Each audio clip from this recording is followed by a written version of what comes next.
নতুন বাংলাদেশে আর নয় পুরনো বন্দোবস্ত।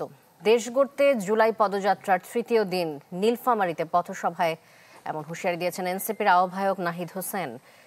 দলটির অন্য নেতারা ঘোষণা দেন চাঁদাবাজি দখলদারিত্ব রুখে দেয়ার।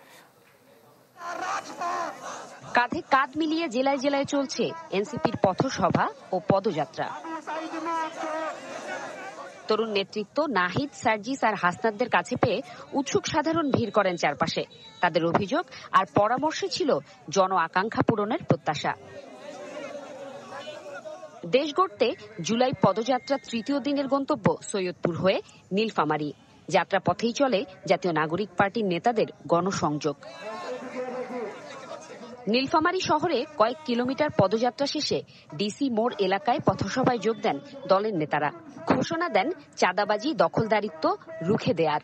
আমরা আগামীর বাংলাদেশকে কি স্বপ্ন দেখি সেগুলো জানতে এবং জানাতেই আজকে আমাদের পদযাত্রা। আমরা আপনাদের সমর্থনের জন্য এসেছি। আপনারা যদি আমাদের পাশে থাকেন আমরা বলতে পারি দুনিয়ার কোন জানেন আমাদেরকে রাস্তা থেকে উঠাতে পারবে না।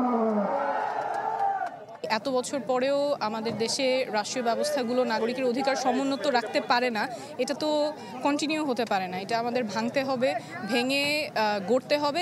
অভ্যুত্থানের নেতারা এখনো জীবিত আছেন উল্লেখ করে দেশকে পুরনো ধারায় নেয়ার ষড়যন্ত্রকারীদের বিরুদ্ধে হুঁশিয়ারি দেন আহ্বায়ক নাহিদ ইসলাম।